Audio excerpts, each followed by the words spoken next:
conversations about the need to reconnect with more of our humanity, to function out of an awareness of our place in the interconnected system, and that we are part of our biosphere, not just in nature or relating to nature.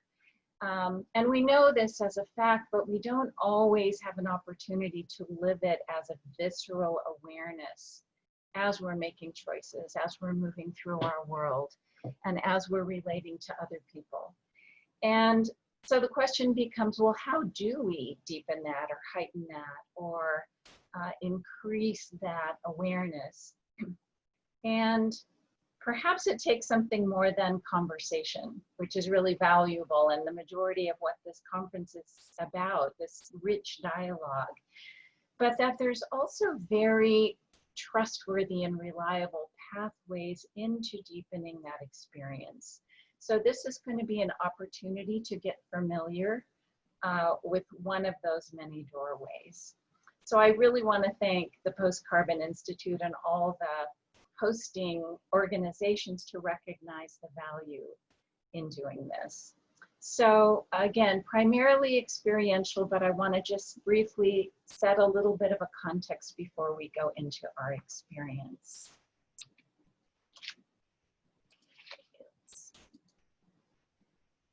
So I'm going to start with this quote by Rumi, the 13th century Persian poet, who said, "There are two kinds of intelligence. One acquired as a child in school, memorizes facts and concepts. And there is another kind of tablet, one already completed and preserved inside of you, a spring overflowing its spring box, a freshness in the center of the chest." And the experience today is to bring you to a version of this spring box. But the way of talking about these facets of experience is not limited to poets. Albert Einstein is attributed to this quote that an intuitive mind is a sacred gift and a rational mind is a faithful servant. But we've created a society that honors the servant and has forgotten the gift. And with what we understand now about the brain, it's much more complex and nuanced than what we used to just call right hemisphere, left hemisphere thinking. But this is a sort of a handy metaphor for now, given that we rely so heavily on the analytical parts of our mind, and to just reference all the other ways of knowing that are essential to living a more fully human life. But it's natural. Again, it's not just the realm of poets, it's not even just the realm of scientists, but it's in us. Children are supremely imaginative and in their creative intelligence, and it tends to get shut down as we get older. But there's, a very common myth in adulthood that certain people are creative people, or creativity is good for certain kinds of things. But especially if you're practical and want to get down to business, don't waste your time here. And I want to shift the thinking about that a little bit. So creativity, as I'm talking about it today, and the benefits of bringing it into this conversation, is that it's not about moving away from everything we've been talking about, but it's a way to get deeper access, because creativity is going to touch not only into consciously what we know, but unconsciously some of the drivers of our behavior, some of the unexamined biases and beliefs. And if we were hooked up with the right medical equipment, we would see that new neural pathways, or the patterns of the pathways, are lighting up. So the idea is that as we cultivate our cognitive mind, it's kind of like the horse that knows the path to the barn. We tend to keep using the same ones, and this gives us a chance to examine things in new ways. And again, it's not separate from everything we're speaking of, but it's bringing more to the table so that it can guide decisions and it can guide behaviors and it can help create life affirming systems. So one of the benefits of creativity, as I was saying, is that it allows us to connect into this interconnectedness, which is a more true narrative that we know, but just don't have at the forefront often of our attention. So we need actions that come from a deep place of guidance. And this is one way in, that we're still learning really what it means to be human, where our place is in this larger biosphere. You know, when we normally think of bringing the theme of psychology into these kinds of conversations, it's often in the context of how to cope and process with the big feelings that arise as we look at destabilization, right? And as we look at the projections, for example, the scenarios we're going to be examining a bit later today. But what it also does is it helps us lift the hood to where are the roots from which our thoughts flow that shape our behaviors, that shape our decision making? Are the roots in unexamined assumptions? Are the roots of our thoughts in fear or trauma? And it gives us the ability to navigate in a more clear way the source from which, again, the guidance from which we can bring to our conversations and our decision making. So we can think of this as an invitation to enter a flow state, the neuroscience of creative intelligence. And I'm just describing a few of the characteristics that I'm going to guide us into for each of us to have our own personal experience. And it's ways to tap into some of these deeper layers. So it involves being relaxed. So I'm going to guide us first through a brief relaxation, to be present and attentive. And I want to say that these two, the first two, we're not often used to pairing together. A lot of us are really kind of on, and we're working and we're creating things and we're focused. And then when we're done, we're kind of off and we disengage and we detach and we turn on a movie or we get our beer or whatever it is. And this requires this sort of unique blend that takes a little bit of practice to cultivate. Maybe some of you have practices that do this, where you are in fact deeply relaxed and highly alert. And we're not used to being in that state that much. Kind of an on-off society a little bit. We're also not making things happen in the way we think about creative production. This is a type of inner listening, inner looking. It's this receptive awareness to what wants to come forth from within us.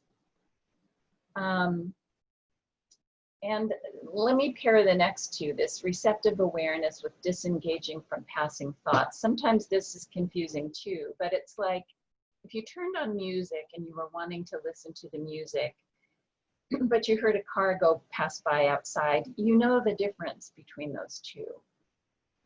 And so this is going to be like listening to a kind of inner music. It's not going to be musical, but a kind of paying attention to our inner world. And passing thoughts may go by, but the ones that are like the car are things like, what am I going to do next? And when do I get a snack? And my foot's bothering me. And those are the ones we're going to let pass by for now, while we pay attention to what's arising from inside. And then the next three just kind of go together. You know, we're going to just enter with a sense of exploration and possibility, a curiosity to what this experience might be and what might arise, the openness to new possibilities. So what that might look like is at a certain point, I'm going to ask you to invite an image to form for something. And what might come up might appear to your rational mind like, that has nothing to do with it, I'm going to bat it aside. Maybe you'll have a frog or a rock or a who knows what. And what I'm going to ask you to do in this case is just say, even if it doesn't make sense to me, I'm going to explore what this is and see if something comes of it.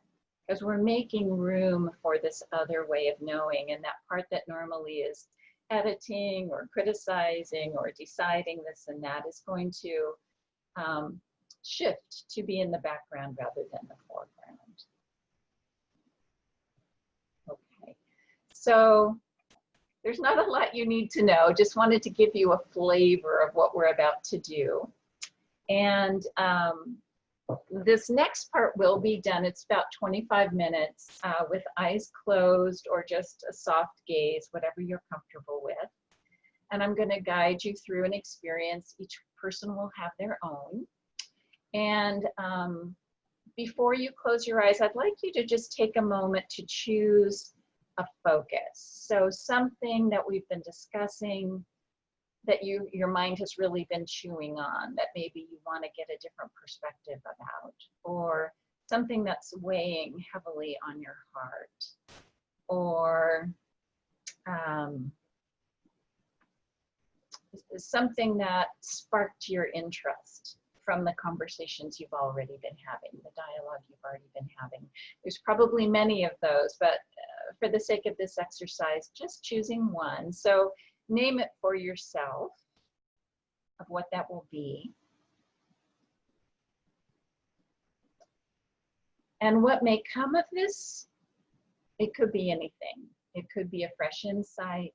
It could be confirming something you've already kind of thought may be the case. It could be processing feelings around it. So it's trusting in making room for whatever needs to happen, and trusting that there is this inner process that's working on all our behalves. Okay, so we're going to start the experience now. At any time, of course, you're welcome to open your eyes, but it'll be about a 25-minute guided experience. So when you're ready, just find a way to either close your eyes or some other way of focusing inward.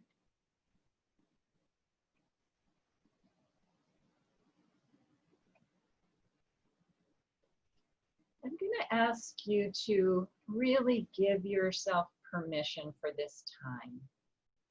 You may feel the tugs and pulls of things coming up later, but you're here right now.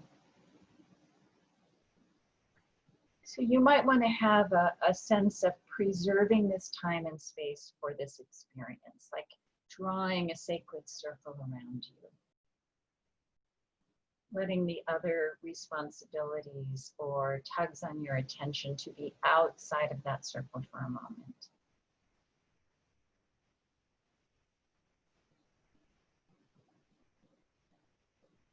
I'm going to ask you to very simply be attentive to any support behind your back or under your legs or under your feet.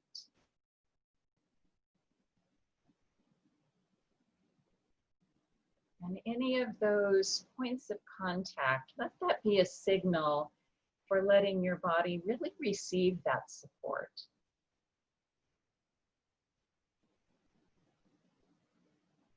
There's no particular posture required, but whatever supports your ability to relax a little more fully.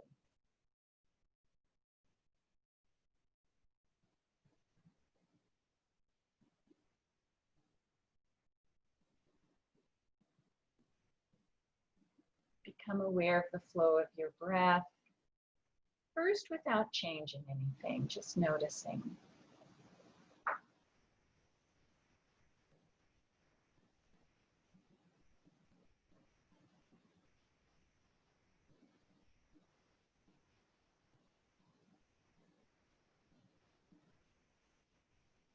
Now, if you'd like, you're welcome to deepen your breath with a sense of welcoming in the in-breath. There's so much oxygen and vitality, and especially when we're stressed or if we're overwhelmed, sometimes that gets limited with a more shallow breath. So know this is an opportunity if you'd like to welcome in a more full breath.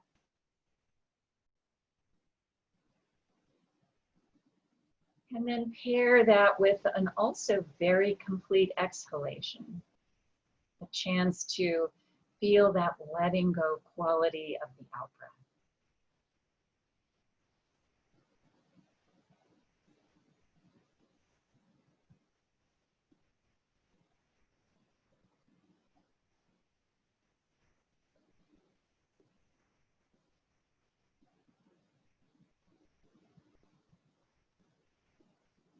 This is also a chance to begin practicing focusing your mind. So if you find that your mind jumps to something else, which it's likely to do, just bring it back to your breath. And we're going to do that with whatever we're focusing on together. So right now, just bring it back in gently but firmly.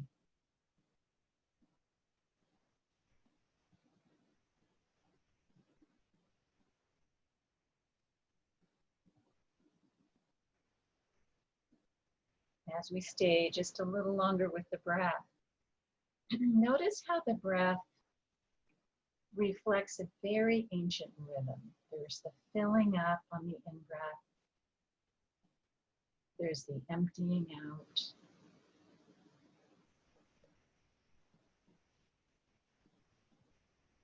It's like the rising and the setting of the sun.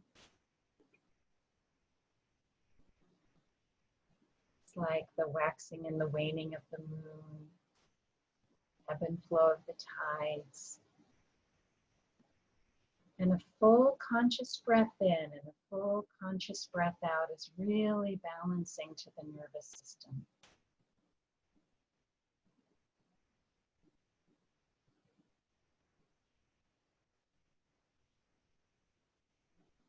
We know that the oxygen that you breathe goes to absolutely every cell in your body. So let yourself feel, sense, imagine that in-breath traveling to the top of your head, to the soles of your feet, the palms of your hands, throughout your internal organs, nourishing on the in-breath, relaxing on the out-breath.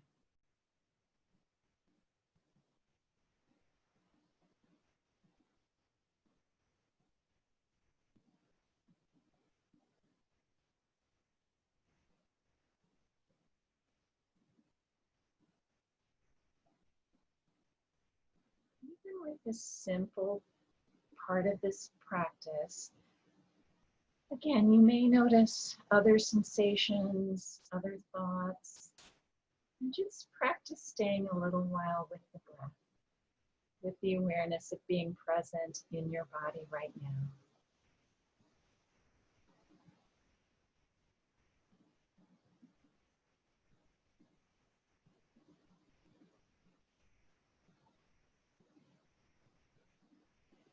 Now, without changing your breath, I'd like you to notice at the end of your out-breath, there's often a natural pause before the next in-breath begins.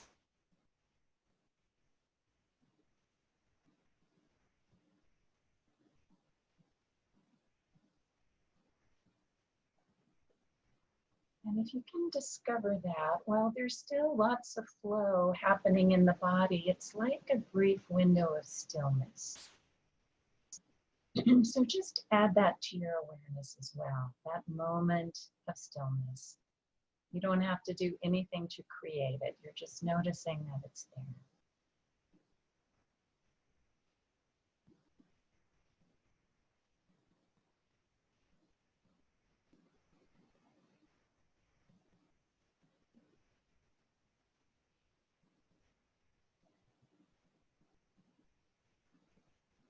As your body continues to relax with your breath and awareness, bring your attention now to your mind and recognize that your mind is different than your thoughts. Your mind is like this field of awareness through which thoughts come and go. Kind of like our thoughts are like the birds that fly through the sky, or like the car that passes by outside. They're there, they shift. I'd like you to be more aware of the space in which they're coming and going. And you may notice that that space between and around your thoughts has a similar quality to that space of stillness in the breath.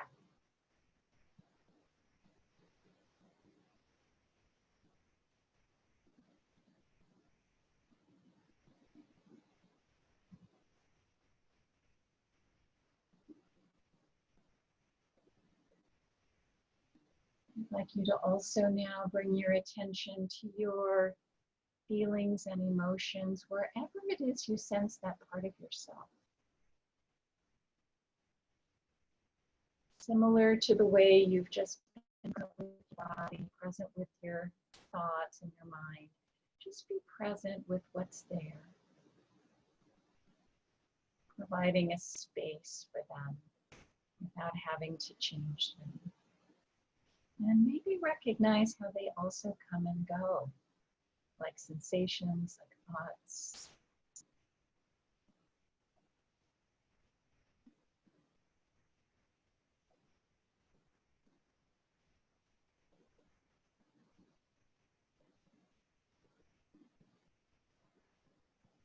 And now moving your awareness even more deeply within yourself, underneath the fluctuations of sensations, thoughts, and feelings, to that very spark of life, your vitality, your well-being that animates your body, animates your thoughts and feelings. This spark of life that's connected to all of life.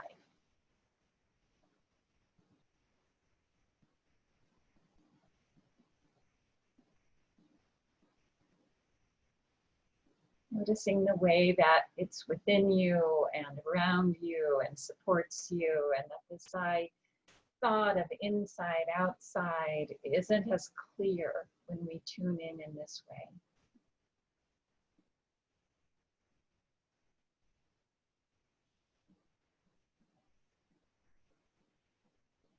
I'd like you now to invite an image to form for a place, an environment that really helps you feel the spark of life that animates nature, animates all of life.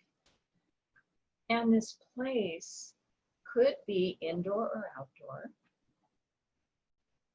It could be familiar to you or imaginary. But for now, let's choose a place that allows that vibrancy to be felt so strongly, where there are no pressures or expectations to be a particular way. And when it begins to take shape, even if it surprises you, just notice what's here, the colors, the textures.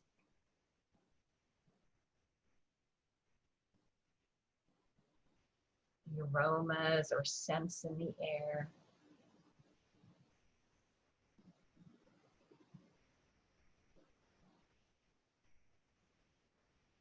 The quality of the light, the temperature.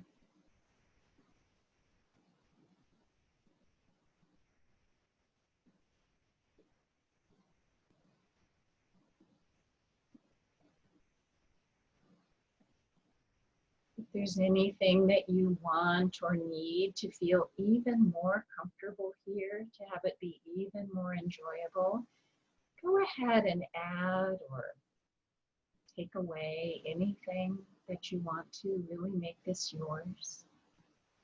Finding a place and a way to be here that allows you to enjoy it the most.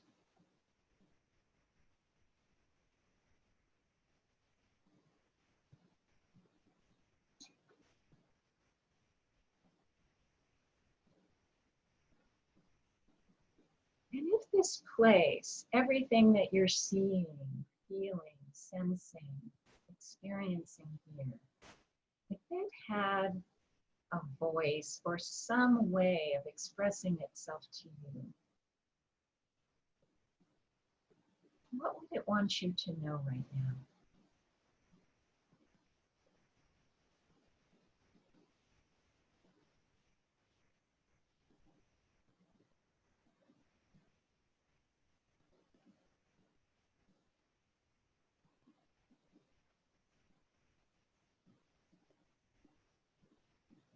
And notice what it's like to sense that. It may not be in words.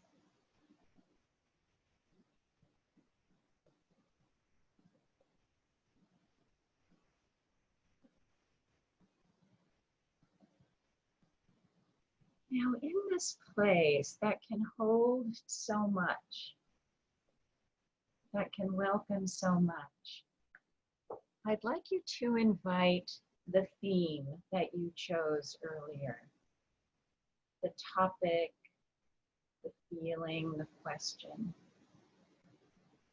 Staying in your place, this wonderful place, invite in this theme and feel into the energy of it as though it could be placed in front of you a few feet. Feel into the energy of that question, of that topic, of that feeling, and invite it to take shape. Invite it to take a form. It might be a symbol that represents some aspect of it. Knowing it could present itself in any way, a fragment of a memory, a thought, something brand new.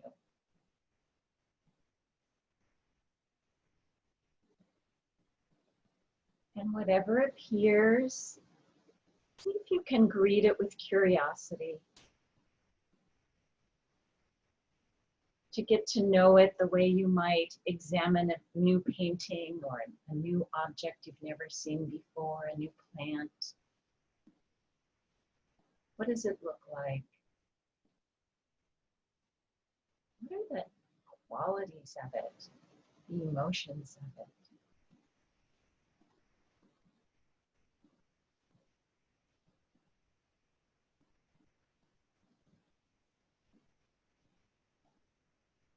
And if this symbol itself, this image, if it had a voice or something it wanted you to know, what would that be?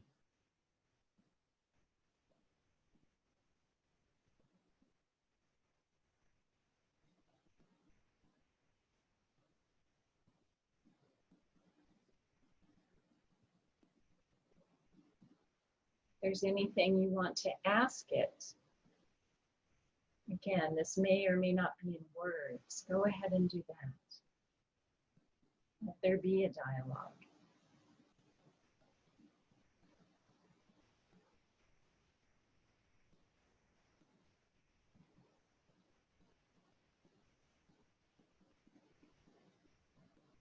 Can you sense what it's really wanting or needing?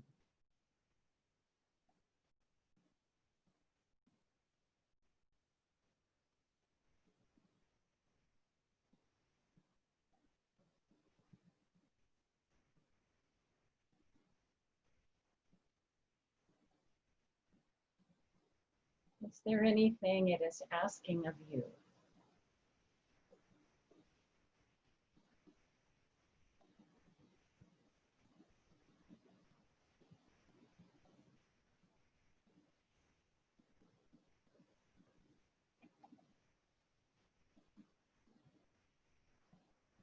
I'm going to take a few more minutes in silence, being with your own experience in whatever way feels most vital, most valuable, anything that wants to be known or experienced.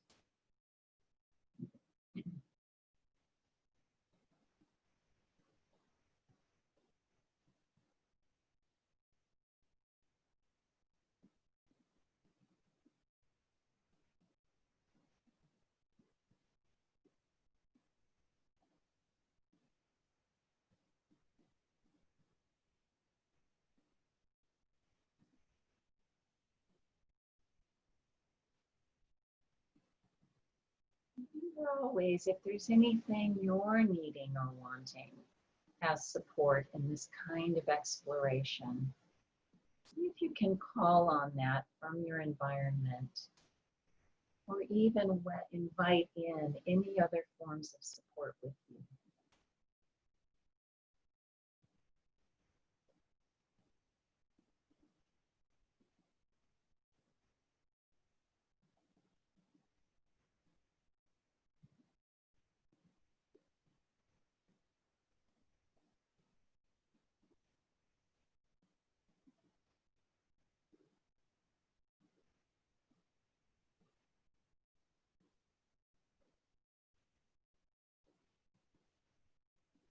Okay, we're going to begin to transition. So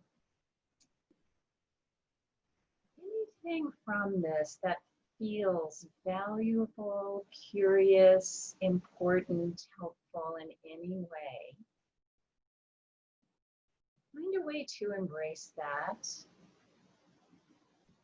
Anything that feels appropriate to release or let go of, find a way to do that.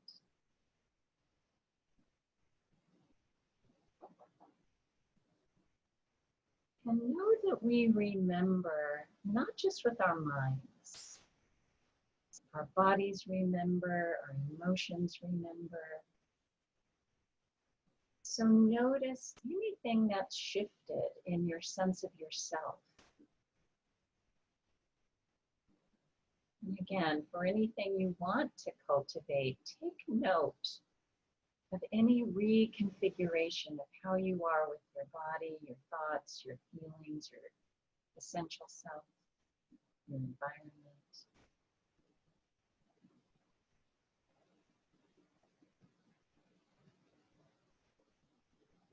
And know also that if this was helpful, you can always return in a similar way at another time.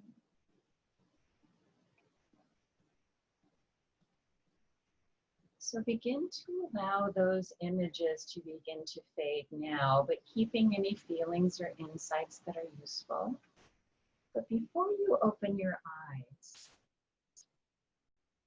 I'd like you to take what you've just received and allow yourself to envision a possible future path. What lies before you, given what you've just seen, what you've just heard, felt, or understood? Again, not to necessarily kick into your planning mind, but again, invite images to reveal themselves, to show possibilities, to consider, to explore.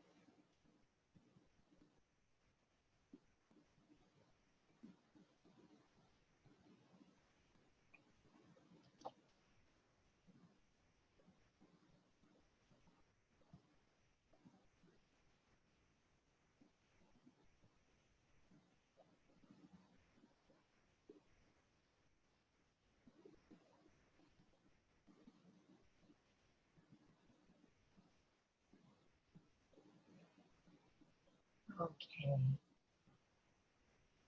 The transitions are just as important as the experience itself, because we don't want to snap back and leave this experience behind. Rather, it's about integrating this way of exploring with day-to-day moments, day-to-day awareness. So continue to stay connected to anything that feels valuable or significant, while you feel once more the ways your body is being supported, while you feel the flow of your breath,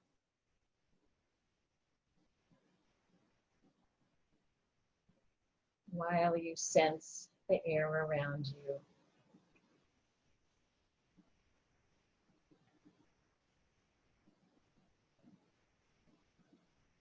Maybe even sensing the light through your eyelids before you open them.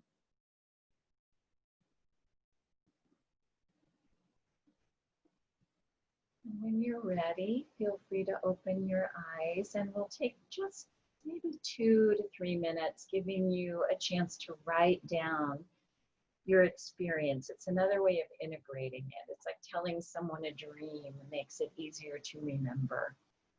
So go ahead and put it into words for yourself, or a little sketch or doodles, anything that's helpful for you.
All right.